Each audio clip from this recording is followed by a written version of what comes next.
a corporate CEO worth 100 billion, yet overnight, he sold off his assets to buy a decommissioned aircraft carrier. All because cyber energy leaked, and the Mecha apocalypse was coming. Everyone would have their most expensive machine turned into a Mecha, from the lowest flashy supercar to the powerful S-Class heavy truck.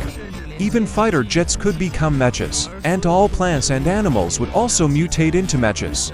From a tiny ant to a deep-sea blue whale, even some towering ancient trees became cyber beasts that bit anyone they saw.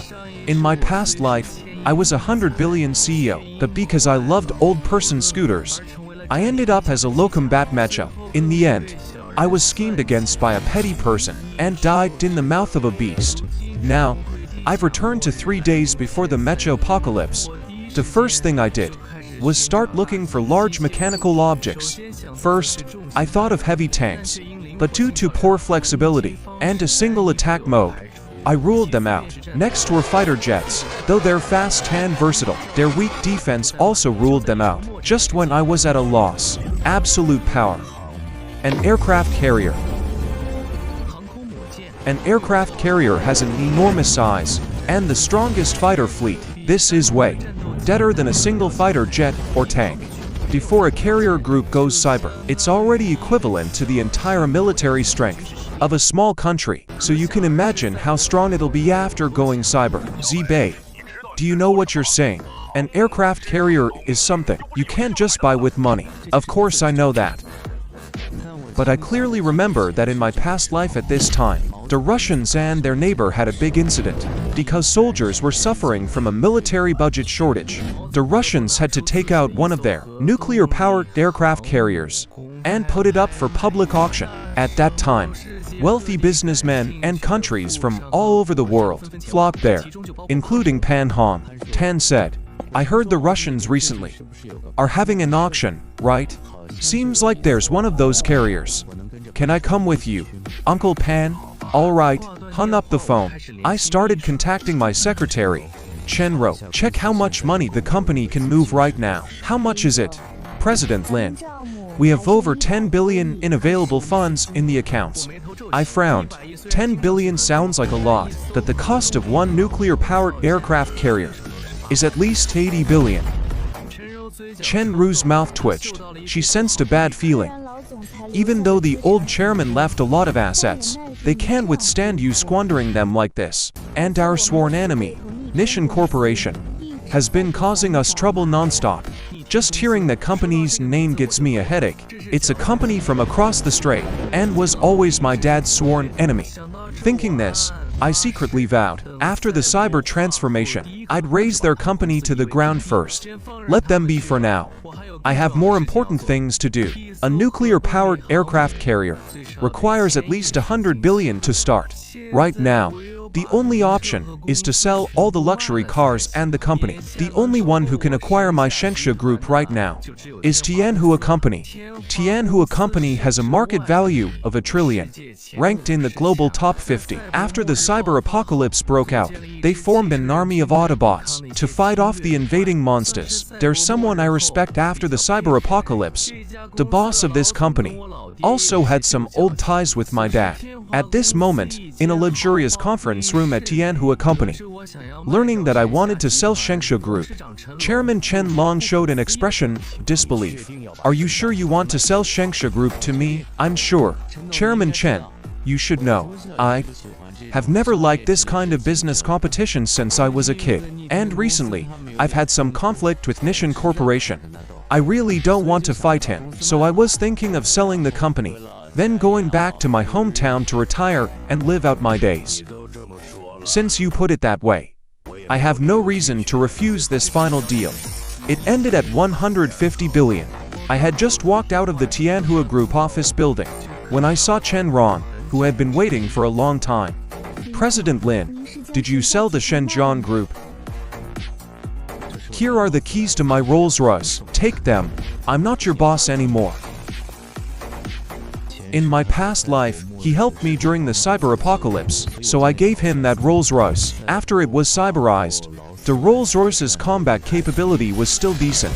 It should be enough to save his life. The next day, I followed Pan Han to the Russian auction site. The host of this auction was a female soldier from Russia. Ladies and gentlemen, good afternoon. Welcome to our giant bear auction. I believe you all have some idea of today's auction theme. Without further ado, let's start the auction right away. Everyone, this is a budget version of the Type 35 fighter jet. Even though it's a budget model, its speed of Mach 2 and stealth capabilities are top-notch. The starting bid for this Type 35 is 80 million. Wealthy businessmen from all over started bidding. It was finally taken for 180 million. Next up for auction was a T-90 main battle tank, a third-generation main battle tank, developed by the big brother of the last century. This thing is easier to drive than a fighter jet, so it was bought at 3 times its price. Everyone, all of that was just the appetizer today. What's coming up next is the main event. As he spoke, the screen changed again. An image of a massive aircraft carrier slowly appeared. Sitting in the audience, I showed an excited expression. This is what I've been waiting for. This is our first nuclear-powered aircraft carrier. As a first-generation product, it was quite rough, but we later made for rounds of improvements. It's no worse than any modern aircraft carrier. Included with the carrier are 34th generation fighter jets and 20 Type 90 tanks. It also comes with ultra-high-grade anti-aircraft armor-piercing rounds. The starting bid is 80 billion. Bids are going up by 1 billion at a time. Suddenly, a middle-aged man sitting in the corner interrupted. I turned to look. It was Inoue Shiza from the island nation. Seeing this man, I frowned slightly. In my past life, he was the one representing the island nation to buy the carrier. The island nation, constrained by relations, gave Inoue Shiza 100 billion to make the purchase under his personal name. There was no way I was going to let the island nation win the carrier, so I directly raised my paddle.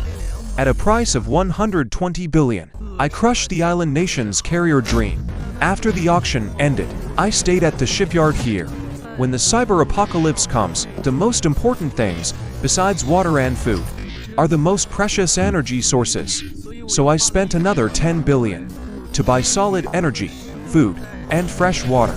I also had the carrier repainted from its original black and white pattern. It was painted a bright red. At the same time, I fully completed the infrastructure and environmental treatment, making it look as good as new. Until the final moment, at 23:59, I stood on the carrier's top deck. As the bell at the shipyard rang, the cyber apocalypse arrived.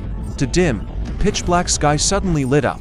Above the heavens, dazzling fireballs appeared one after another. They shimmered with a riot of colors. People who hadn't gone to sleep yet thought it was a meteor shower from some constellation. They all took out their phones to take pictures. But I knew these were cyber energy beams. These beams shot toward the ground at incredible speed. Some landed in desolate wilderness areas. Some landed in the middle of cities. They spread out from their center, emitting colorful waves of light. These light waves were cyber energy. A small dog was the first to be hit by the radiation. His body suddenly burst forth. His entire form was gradually covered in metal. He eventually evolved into a giant mechanical creature. Some humans who had been exposed to radiation also felt changes within themselves. They began to merge with their most precious mechanical possessions. In the end, they became Cybertronian warriors of various sizes. They were the Cybertronians. Near the shipyard, a beam of Cybertronian energy also fell. I looked up at the sky, arms spread wide, feeling the radiation of the energy beam. Gradually, my body began to restructure as well. A violent tremor came from beneath my feet. When I opened my eyes again,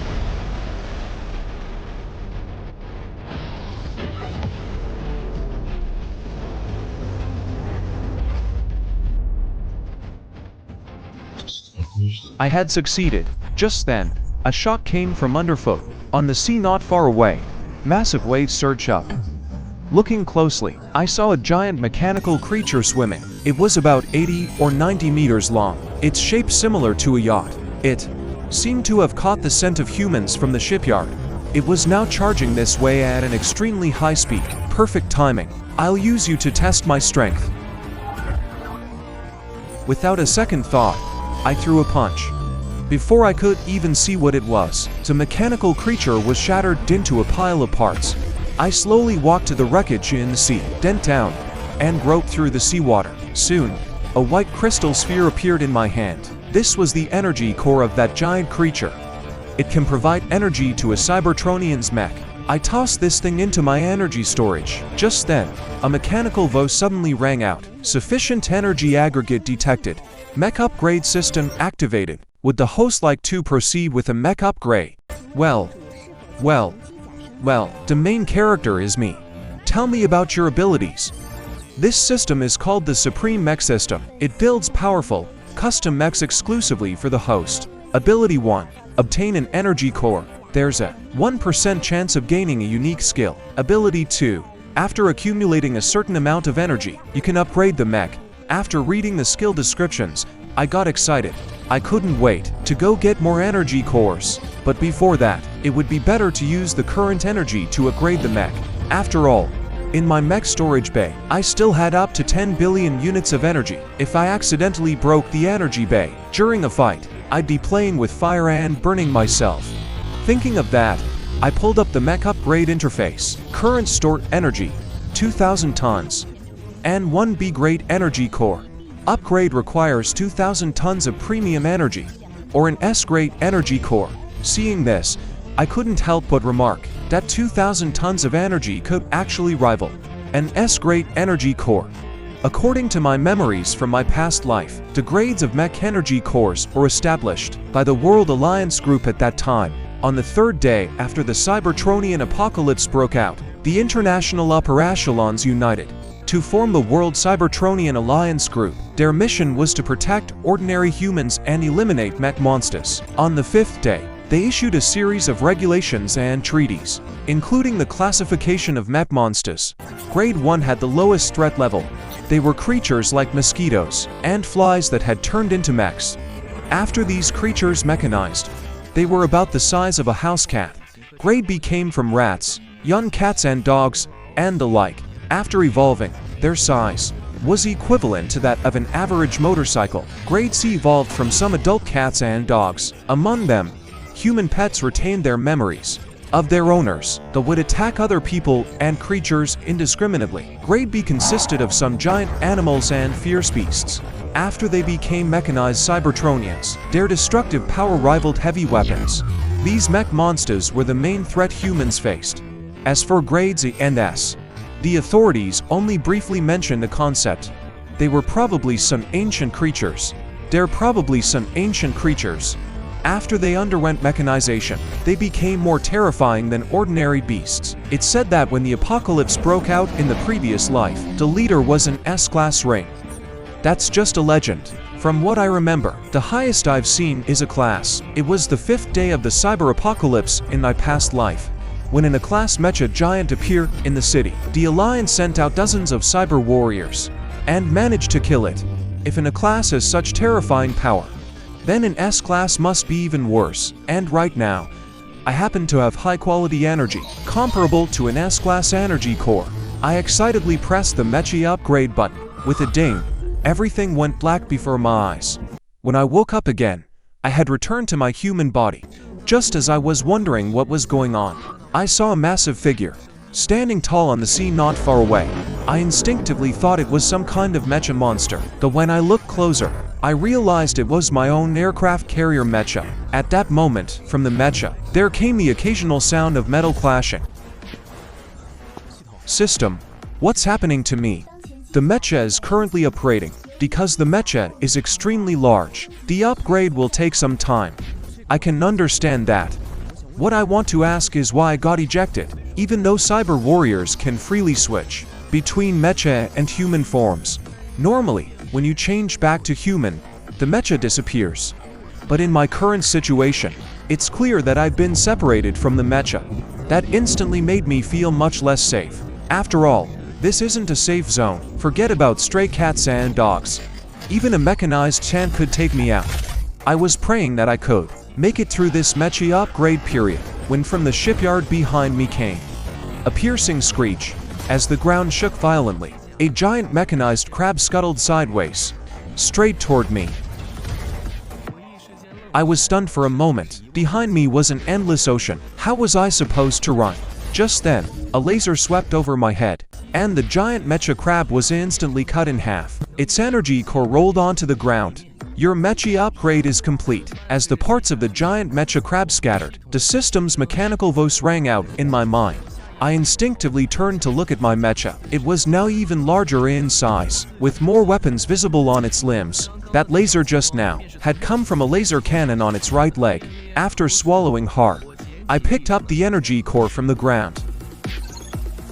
C-Class energy core dropped by a mecha sea crab can be used through the Mecha Manufacturing Bay to create a controllable giant mecha beast. Mecha Manufacturing Bay is an independent auxiliary bay unlocked after your mecha upgrade. It can break down and reassemble the energy from the core. The mechas it creates are stronger than the original. So that means I can take the giant mecha beasts I've killed and recreate them. Is there a limit on how many times I can use this? No.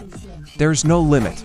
You just need to prepare an energy core and a certain amount of metal to start manufacturing. That made it hard for me to stay calm. If I just collect enough energy cores, I can build my own army of giant mecha beasts. Then I pulled up the upgraded mecha stats panel. Metal attack, 70,000. Base defense, 70,000. Speed, 1,000. Equipped weapons. For Armstrong rotary laser cannons, 20 Armstrong high-yield nuclear missiles, 1 Armstrong super plasma cannon. The Mecha Bay contains 6th-generation fighter mechas, national mechas, nuclear-powered submarine cyber mechas, 4th-generation main battle tanks, cyber mecha main control AI, can intelligently control the mechas in the bay, and can be summoned or recalled through your mecha platform.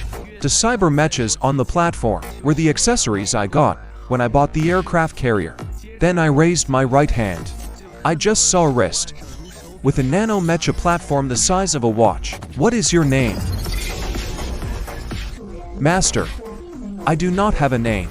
Would you like to give me one?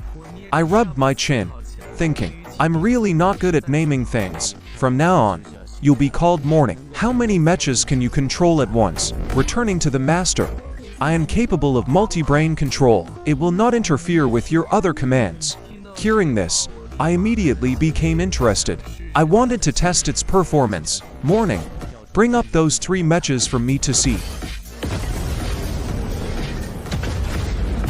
The largest mecha among them was cyberized from a nuclear-powered submarine. Its body is plain, and its only weapons are torpedo launch bays. However, its defense and carrying capacity are ahead of their time. The second one has a streamlined body and carries mysterious patterns.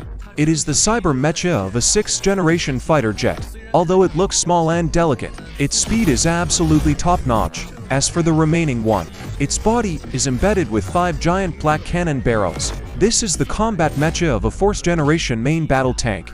Unfortunately, these still can't stop the tie. I let out a sigh. The top priority now is to create a mecha army to resist the tide that will arrive in 7 days. With that, I immediately issued orders. Morning. Name the tank mecha Apocalypse 1.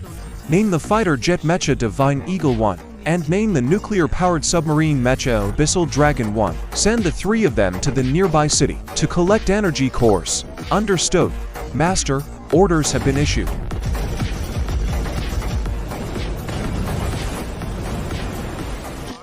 As for me, I began researching my own aircraft carrier cyber mecha. Morning.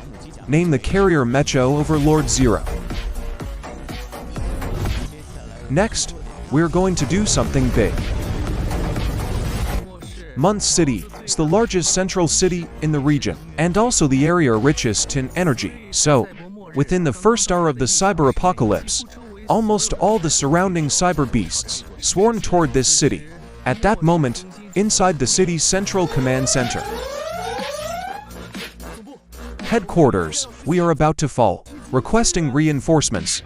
This is headquarters. Reinforcements are rushing to your location. Please do your best to protect our land. The man in uniform hung up the phone and looked out the window, his eyes filled with anxiety. An hour ago, Dottie had also become a cyber warrior. What he awakened was the latest model, DS-35 fighter jet cyber mecha. So naturally, he became the top combat power in this city. At that moment, around the third ring road of the city, on a pile of rubble and ruins, stood a mecha with a deep blue body and smooth, flowing lines. It held a giant blade in its hand, staring ahead.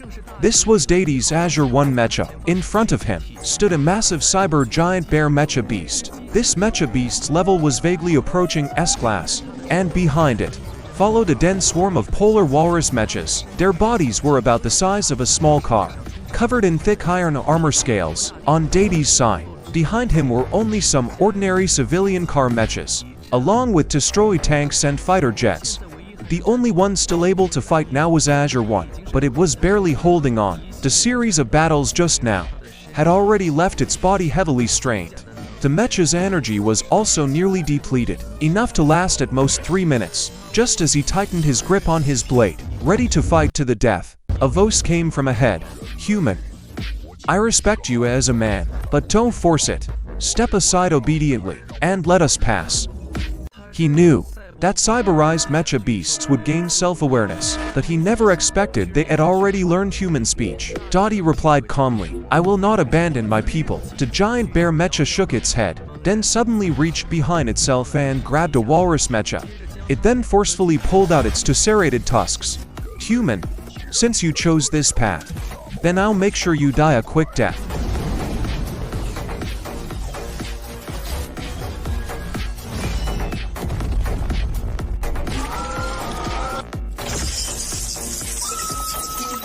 "You're really as weak as a reed."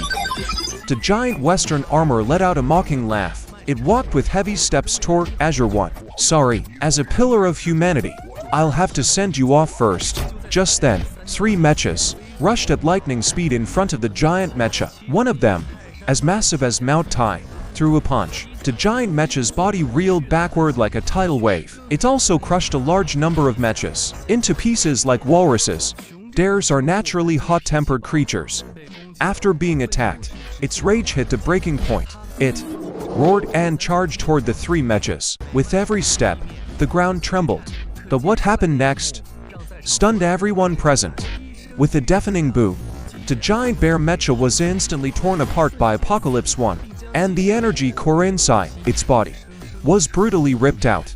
At the same time, Divine Eagle 1 transformed into a fighter jet and soared into the sky. Energy shells rained down on the walrus mechas on the ground. In an instant, the entire area turned into a mechanical hell. Abyssal Dragon 1 silently cleaned up the aftermath, putting all the energy cores into the storage bay. The mechanical wreckage was gathered together and compressed into a giant metal ball. Then the 3 mechas turned and left. On the other side, in the front sea area of the End Times shipyard, Batin Lin Shu was continuously bombarding the sea. Only after half an hour did they stop this massive assault. Meanwhile, I was lying on the sofa in the cockpit, casually scrolling through the news. "Master, all the mecha beasts in this sea area have been eliminated and recovered. Please issue the next command." I turned off my phone and nodded with satisfaction. "How long will it take to rebuild these mechas?"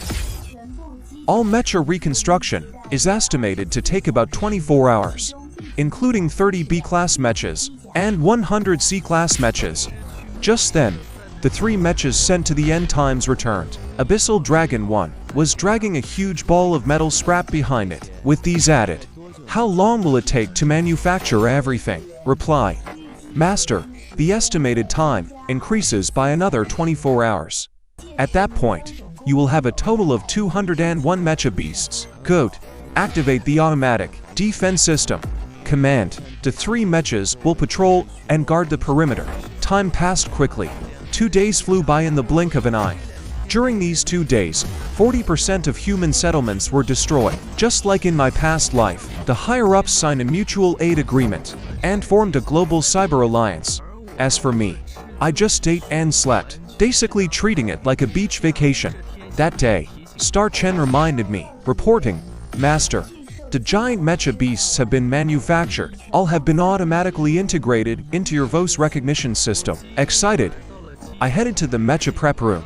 As soon as I walked in, a cyberpunk atmosphere hit me. On both sides of the corridor were mecha energy pods of various sizes, resembling mecha capsules on the outside.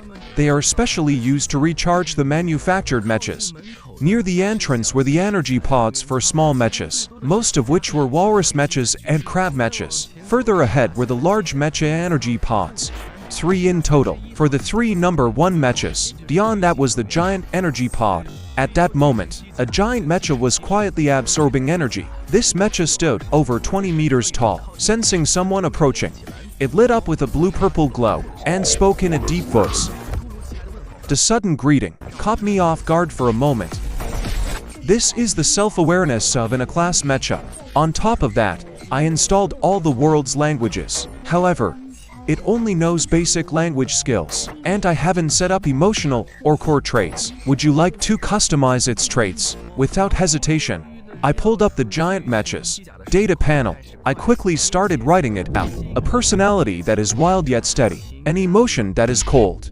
A giant bear lord from the polar region, possessing an incredibly powerful physique and intelligence far beyond that of other bears. Able to channel the power of lightning to empower itself. After finishing the writing, I pressed the confirm button.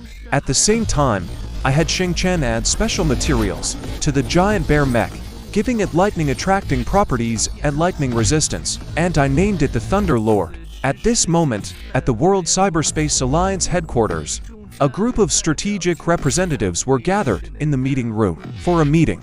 The meeting was chaired by the Russian representative, Borev. On the screen in the meeting room, what was displayed was precisely the sea area where my Tyrant Spirit mech was located. As everyone knows, satellite images are taken from tens of thousands of meters in the sky. Even landmarks from the apocalypse are just tiny dots, but the mech in this image was already as big as a small island. This inevitably made the representatives present raise doubts. Mr. Borev, are you sure this mech is that aircraft carrier you already auctioned off? It doesn't seem possible for it to be this big. Sorry, but this is the truth. This aircraft carrier was bought by an injured soldier from East Dragon. If you have any doubts, you can ask the East Dragon side. Everyone couldn't help but look at the East Dragon representative, Mr. Long, sitting in the main seat. Long Yi thought for a moment, then slowly spoke. When Dottie contacted us 2 days ago, we also had our doubts about this. This image was captured by our Tianyan system in that sea area. Just as he was about to continue speaking, a piercing alarm suddenly sounded. This is the Cyberspace Alliance. We are at the top of Mount Fuji. We have discovered a giant bear with special alloy armor, requesting backup. Quick, bring up the footage. Long Yi ordered his subordinates to switch the meeting room screen to Mount Fuji. At this moment, at the top of Mount Fuji, there was a blue and purple mech. Its body was massive, covered in lightning-shaped patterns. It was indiscriminately bombarding the volcano's crater. Mount Fuji is one of the largest volcanoes in the world. If the crater breaks, the magma accumulated over many years will pour down. By then, the entire central and southern part of the Basin Islands, even the whole island, could sink. What's going on? Where did this mech even come from? In the Cyberspace Alliance meeting room, Inoue cursed out loud. Their Basin Islands hadn't awakened. A special mech cyberspace warrior, a mech like this, a quasi-S-class giant bear, who could deal with it. And on Mount Fuji, there was also a dormant quasi-S-class lava, giant beast mech. If it was woken up, then the entire Basin Islands nation would disappear from the world. Inoue, don't be too upset. Although your local forces can't stop that giant bear, you still have help. As he said this, Joseph looked at Long Yi, who was sitting in the main seat. Hearing this, Inoue immediately cast a pleading look at Long Yi. Long Yi, please, you have to save us. Long Yi squinted his eyes slightly. The critical plan was at this moment. Look. What is that? Suddenly, a column of lava shot out from Mount Fuji. Teep. Unsettling roars came from inside the volcano. Is it finally coming out? I looked at the live feed and showed a smile. Sending the Thunderlord to Mount Fuji had 2 purposes. First, to test the overall performance of this quasi-S-class mech. Second, to get my hands on that S-class lava, giant beast mech. Warning. Crustal structure severely damaged. Estimated civilian casualties, 70%. Send repair command? Should I send the repair command? Why do we need to repair it?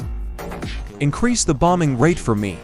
I want to see what this face looks like. What kind of creature is the ghost armored giant beast? At my command, Thunderlord, unleash full firepower. Soon, the entire mountain couldn't withstand it and collapsed with a roar. Scorching lava surged down the mountain in all directions. Some mecha beasts also crawled out of their hiding places one after another, frantically fleeing toward human cities. Under these circumstances, even if someone managed to escape the lava disaster, they couldn't avoid the attacks of these mecha beasts. At this moment, the entire area around the volcano became a hellscape. About a minute later, as the lava flowed out, a completely fiery red mecha rock emerged from the volcano. After sensing the air, it shook its body and stood up. Its eyes emitted a faint golden light. Its entire body was covered with streamlined armor. Its size was roughly 1/10 of Mount Fuji. A mecha of this level, whether in size or strength, far surpassed Thunderlord's warning. This giant beast is a super S-class lava mecha giant beast. Base attack, 50,000.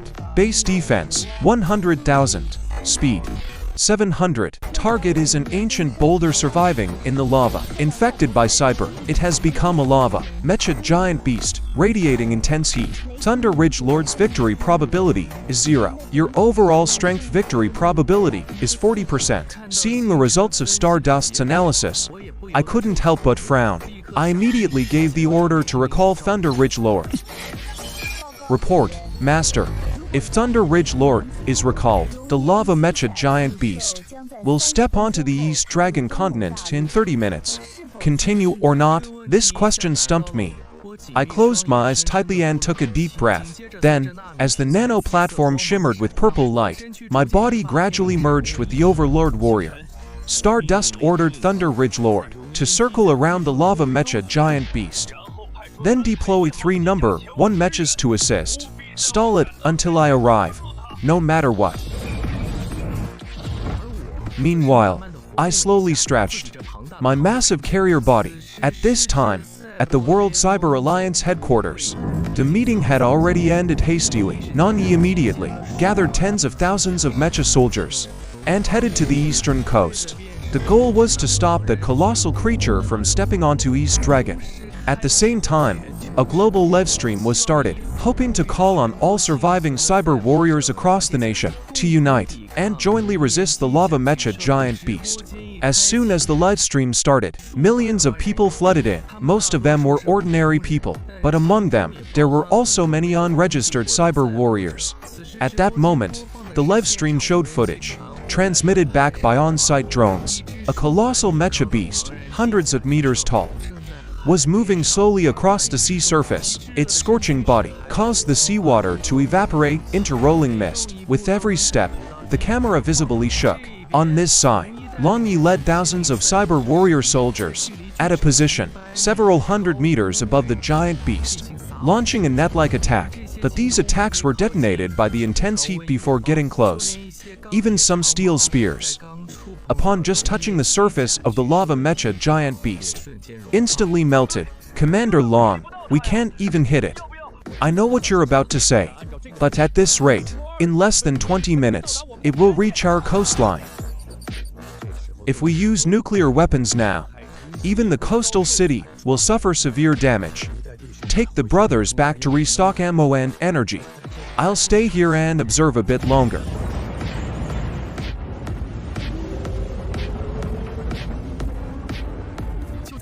Just then, not far above the lava mecha giant beast, a blue-purple mecha appeared.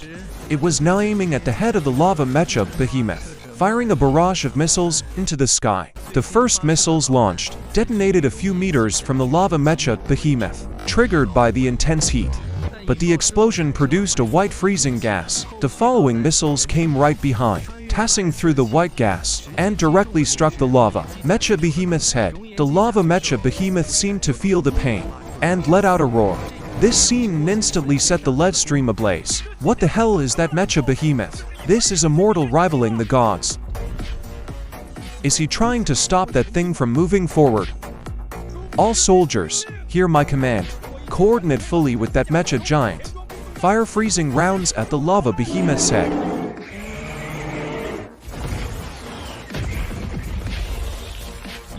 In an instant, a chill spread across the sea surface for 3 kilometers in every direction. Such a dense barrage of freezing rounds slowed the lava mecha behemoth's movement, and the heat it was radiating. The Thunderlord seized the moment, raising both arms high toward the sky. Then, 2 shells fired from the front of his arms.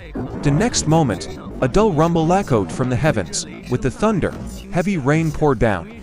At the same time, a golden lightning bolt struck from the sky, hitting the Thunderlord's arms directly. The Thunderlord gathered the lightning in his hands, gradually forming a sphere of lightning energy. The sphere grew larger and larger, until it was half the size of his body before he stopped charging.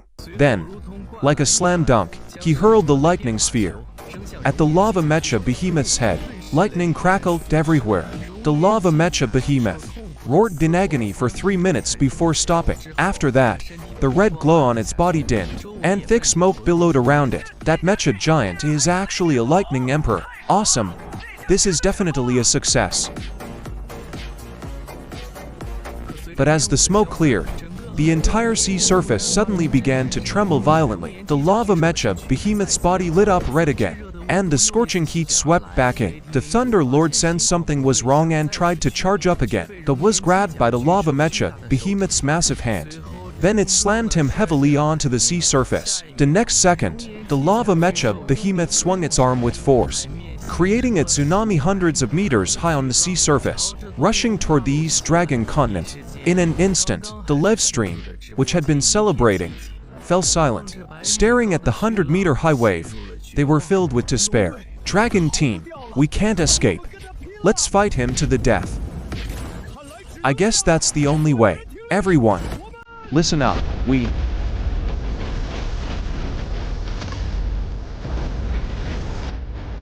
Dragon team, is that ... Don't worry. It's one of ours. You'll know when this is over. Let's get out of here first, or we'll get in his way. Seeing everyone leave, I finally relaxed. I stored the Thunderlord's remains in the mecha's storage bay. Then I turned around and looked at the lava mecha behemoth moving toward the land. I slowly raised my right palm, and a laser beam instantly shot out from the center of my palm. With a thought, the mecha's exoskeleton began to reveal a series of weapons. As the hatch opened, a torrent of missiles, like a flood of beasts, flew straight toward the lava mecha behemoth. But after the bombardment, the lava mecha behemoth became even more active, as if my missiles were just fuel for it. I couldn't help but frown. This attribute is too overpowered. I'll have to use that. With that thought, I channeled all my energy into my chest. Moments later, the machinery, my chest shifted constantly, reforming into a metal assembly glowing with blue light, the Armstrong-class high-powered plasma cannon. As the light at my chest grew brighter, a beam of energy shot straight toward the lava mecha behemoth's head. As if sensing it,